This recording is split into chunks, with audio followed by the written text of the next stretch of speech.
Hello, everyone. We're happy to have Carlos here with us today. Carlos, thank you so much for joining. How is it going? Thank you for having me here. It's a pleasure to join you guys. Not doing well, Likewise. not doing bad. All Anyway, right. Okay. So, it's a my crypto day, so sometimes I don't go well. So, anyways, but yeah, all right, we start. okay.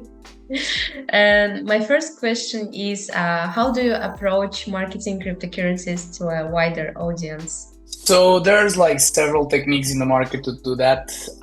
We prefer to use the one we invented called growth hacking, which is in essence several humans operating like hundreds of accounts. So creating like fully organic content, zero AI, zero bots. So that's like my way to achieve massive crypto like audiences. But of course, you have like other ways like conferences and sponsoring stuff, KOLs. Obviously, some people loves it. So and partnerships, of course. And what strategies have you found to be effective in raising awareness and adoption of cryptocurrencies? Adoption is a very sensitive word because like sometimes it's just like buying, so it's not like pretty much adoption. But as I said, like the technique that we created in Masterblocks, it's being really proven helpful because you are like simulating a synthetic fan base that will look like they will create like this area of buying or like fans of the token, of the cryptocurrency in question. So I think that our strategy has been battle tested by big brands in the industry. And I mean, you can see the adoption based on the sentiment analysis with some tools at the end of the month, based on the performance on the token, which obviously relies on other things. But yeah, in essence, I would say that it's been not really bad. Can you share what role do social media platforms play in your cryptocurrency marketing efforts? So I would say, would you like me to go over like the main social media in crypto related to Yeah, crypto at least? yes. So obviously, like the big elephant is always the Telegram, which is the main place where everybody connects not only for business, for OTC, and for the other activities. So I would say that like it's really important to keep the community afloat there and the moderation and everything refined and a lot of interaction there. Secondly, I would go with X, or as formerly known as Twitter, which is obviously like the one place everybody goes as it's the biggest frenetic social media source of information. So when you want to know like the top trending stuff or what's happening with the market, and especially when something bad is happening, you go there. Discord depends a lot on the project. Some projects are not fit for Discord, other are no problem. So the Discord usage can be really important if you're like a gaming project and you need to keep your say your community entertained. And then you have like other ones that have been losing some steam, in my personal opinion, which are, for example, Instagram, that for crypto, full of constraints, full of bots like that. Maybe in general is kind of dead, actually, not just in crypto. And then Reddit, which is something that was really, really useful in 2021, but now it's, kind of very niche. So despite these social medias you mentioned, are there any other platforms helps to stay updated on the latest trends and best practices, for example, in cryptocurrency Uh, marketing? yes, but those are harder to push. Like TikTok, I think has like an awesome audience, and Facebook that as well. Let me see. Yeah, those would be like the main ones. And some more American people like Signal. Signal is actually a good way to use to raise awareness on American you know communities per se. And what are some innovative or creative marketing techniques you've seen or used in the cryptocurrency industry? Lately, none. I've just seen like some famous ones getting extinguished, like the AMAs, bounty hunters, like the airdrops, But like I haven't seen something that actually tickles my brain in terms of creative marketing. I mean, big guys go with Formula One, small guys go like with social media, and there's on like big stunts, like well, this is not it's creative indeed. Like for example, yesterday when the Binance thing happened with the fund, the recovery fund, TZ posted a video of himself doing push-ups instead of like going like with mad stunts. I think that's organic as it can get. It's super cool, and that's a really creative like way of countering the FUD, which is also that we do in Masterbox as well. One of our tools is a FUD protection that we do on CoinMarketCap, CoinGecko, on Twitter to protect like the spreading of FUD, you know. And can you share like an example of a successful cryptocurrency marketing campaign you've worked on and what made it successful? Several ones. The BNB chain, when they rebranded for Binance Smart Chain, was like a really successful campaign. We did it like in Telegram groups in Brazil, in Europe, but that was also because we pushed in real life with our Masterbox Foundation or other vertical of the company, which is in essence a component of our company that does like the highest level of business development. And we bring together like the biggest projects together, pretty much like how Platinum VC works, you know. So it's like a combo of both verticals of our company to achieve those results. We also did it with Tommy, that in the bear market they launched last year, and now they're like in 200 in CoinMarketCap on the top ranking. We use like a lot of like cross marketing between Discord and Telegram. Like the announcements were always like there with like top quality shilling, more marketing campaigns. Oh, there's this one that it's actually surprised me a lot. Montreux Collectibles is an RWA platform. It's basically like a luxury watch tokenized company. So you can actually buy a certificate, Audemars Piaget, but with an NFT certificate, but actually you can own the real thing. But instead of buying like a 200K watch, you are buying like a piece of the watch, and that's the NFT. Well, so far we started the socials from zero, and within the first month we achieved 3 million impressions on Twitter, organically. No ads, no sponsoring, just with our growth hacking, because we simulated a super highly qualified fan base of watch collectors. So there you go. As long as you know which audience you're targeting and which personas are you creating, you're all Gucci, you know. That sounds great. And I have like one unpleasant question. Can you share an example of marketing campaign like that did not meet expectations, and what lessons did you learn from that experience? I think the worst case scenario was like the project didn't have traction. And that's it, you know, but that doesn't rely just on the marketing. And this is like the number one lesson for any builder, any project, that is when you are like resourcing to like a marketing campaign or like a marketing partner, or even like co-marketing with like some big players, if you are not actually developing and showing your product, it will end up like in a pile of dirt. Like it's very important to do like sneak peeks of the product. Well, on an ideal scenario, to have like an MVP up and running, right? So yeah, we need to, you know, align products with the real expectations of the community.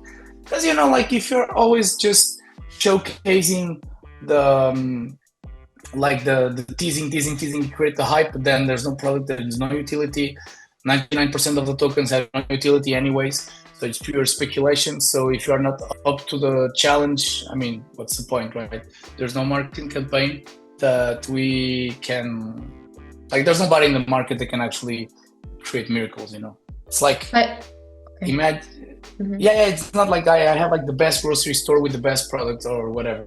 I advise that, right? But then all my fruit is rotten. Doesn't matter if like Costco and Whole Foods is like supporting my campaigns, right?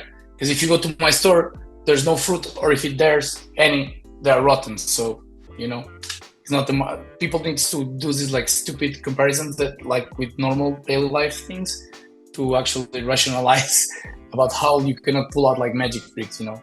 Have you encountered any instances of backlash or negative publicity related to your cryptocurrency marketing efforts, and how did you handle them? Oh, that's like one of the daily things we do, you know. We have like daily challenges because, you know, not every time it's the project's fault. Sometimes it's the community's fault because they want to have the token cheaper or something, so they spread the FUD to bring the price a little bit down so they can buy it because they like it, but they want it to be cheaper. I get it. So that would be one. There's people like shilling like fake like bugs on the platforms, or like some not updated, or like showing like problems from the past. And all of that is countered with like our shields. We call it Masterbox shields. or squads go there and actually show the truth. So this is actually, if you want to call it like that, like a white hat practice. Like it's true. We're just showing the POV of the founders and of the product team that the community is like throwing FUD out of nowhere. So, but yeah, I mean, there's a lot of things that rely. I mean, there's a lot of things that happen on the back end of any project. Sometimes like the campaign didn't went well because the token dumped as hell, and it's probably the market maker fault. The big types, the exchange rug them. So all of these things can kill any campaign. You can be like the almighty god of the campaigns, but if you're not aligned with all the go-to-market strategy partners, the pieces of the elements like the auditor, the market maker, the exchange, the whatever, you are gonna, probably not perform. Can campaign kill the project? Marketing campaign. Okay. Again, if the campaign is very successful, but at the same time these things flop, the campaign can actually implode more, like the brand of the project. Meaning, we're assuming it's a tokenized project, right? We are like shilling the token to blow up top. It's going amazing. And we create like all these amazing traction to the market. And then comes like a bunch of like bots and like wash trading on the market making, it dumps it like 50%. Obviously, all the hype was for nothing. So yeah, it will be like symmetrically problematic. And what strategies do you employ to build trust and credibility in the cryptocurrency community through marketing efforts? Always go back to the basics and answer technical questions. That's my 101 solution for this. Like, don't hide behind the brand or whatever. Show your product. Don't be afraid. If there's like some bugs, some problems, everybody has them. Every major company has like these problems. Just don't hide behind the screen and like fake the community about the product and stuff like that. Just be straight with that and make it work, But yeah, crypto is based on technology and on marketing as well, but like mainly on technology. So show it to the world, Don't use buzzword salads like AI-driven tokenization of like RWA, NFT, metaverse. Like just show what you got. What is your response to the criticism that cryptocurrency marketing often promotes speculation and unrealistic investment expectations? What does like everything in the market does? Like a credit score from like a trust score from an auditor. What does like everything these seeds cloud? In my opinion, everything is promoting like this hype and this fugazi vaporware. It starts from the very beginning, which is the pitchings to the VC funds. It's not everybody like selling narratives to the VC funds to raise more on crazy valuations that in the real world wouldn't make sense. Same, it's vaporware everywhere. There's just a few selected. The majority is just like vaporware, as I said. How do you differentiate your cryptocurrency marketing from competitors in a crowded and rapidly evolving market? Personally, marketing is just one of our verticals since we are launching our venture arm and our foundation is well established. So I wouldn't mind a lot about competitors. Secondly, I mean, we invented this technique, so I don't actually look at others. Maybe you can claim that there are like better writers, better designers, better KOL, whatever things they do these days. I don't mind because like our technique, we came up with it. So it's like, so far I haven't seen somebody doing like what we do. So competitors per se, and even if they would do what we do, we have the foundation arm, which is like the high level business development / intro, brokerage, OTC, all that stuff. So it's like a 360 solution, unless you're buying itself. I don't know. All right, Carlos, I have a last question for you. What excites you most about the future of crypto? Oh, that's a tricky one.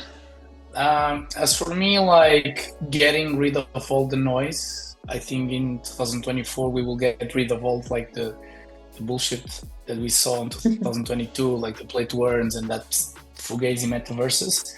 Well, now we have a problem with AI, but I'm thrilled to see more account abstraction, non-custodial solutions, all the gasless ideas, the LSDs. That's all the things I like. And of course, on the larger macroeconomical scale, I'm really curious to see how it will play out, like the inflow of liquidity from the big four. people like Grayscale, people like Vanguard, like BlackRock, because as you know, like just one player of them has like 3 times more under management than the whole crypto industry as of today. So let's see like the regulation side of things. And I mean, let's see how these big institutions can actually bring the future of crypto like for the masses once for all, you know? Okay. Thank you, Carlos, for this answer. But actually, I have like one more like first question that interests me. You mentioned about play to earn model, right? Can you share like your insights on the current state of play to earn models in Web3 gaming and their potential to distribute traditional gaming monetization? Look, for me, the OG play to earn is Farmville on Facebook. You win like coins and you farm cows or whatever it was like. So not a big fan. It was like the easiest narrative to raise money and launch garbage into the market, because everything that is easy comes with great responsibility. Because like I've seen with my own eyes, people raising with like stupid like homepages, $2 million at a 20 million valuation for little games. I've seen Space Invaders on chain, and then this on-chain part came in, so it's crazy. It's like a house of cards. And the future, I believe in the future of Web3 gaming, but my basic theory is like, would this game succeed if it was not like a Web3 gaming? Like, does it have the purpose to have like the in-house features, the in-game features and all that stuff? That's my question. Like, would you have the guts to launch this game on the traditional market? Because you know the challenge out there. Like the traditional market, it's harder to get investment. The due diligence is harder. The valuations are realistic. The salaries are different. And on Web3 gaming, it's like, oh, but it's on chain. Oh, but we have NFTs. Oh, but we have like shell and skins and whatever. So, and think about it. Why didn't the major players move yet to the Web3 gaming fully? You still buy your GTA server, your Call of Duty, your all that stuff. You don't buy it on chain because like actually you don't need the wallet to do that bullshit. You just like to do and play the game. Why? First movers. I'm not a gamer at all, as you can imagine from what I said. I love Mortal Kombat, Grand Theft Auto, and God of War. That's it. I never spend like a single dollar on these games. Like, I mean, apart from buying them, right, on the PlayStation thing. But I like them because of the story, because it actually compels me. It's actually cool. It's actually something that I really want to do. So I don't play them because they are like Web3 or not, right? It's just like so mind-blowing. It's crazy. God of War, you grab like the Greek gods and all the ancient history, you turn it into something really gore and cool. Whatever with the others. Call of Duty, first war thing, well, arguably whatever. But like, what's the point on just trying to Fortnite? I hate it, but like I respect it. Like it's brilliant the way the open world battle thing. Why replicating all of those and call it on chain and Web3 and whatever Fugazi using a wallet just to, you know? So yeah, we can see like we need to see also the big players how they're gonna like behave, because vast majority of like game studios, Web3 games and like even game funds and whatever, game launchers, whatever you want to call it, they're running out of funds, and now we will see who are like the fittest of them all, you know, like the ones that will survive. And the ones that survive is because they actually have users, players, hence community approval. Not my approval, community approval. All right. Thank you, Carlos, for the discussion. And guys, I also hope that you enjoyed. And if you've got further questions or just want to connect with Carlos, you will find his contact information right in the video description. Yeah. Thank you. Thank you. Have a great day.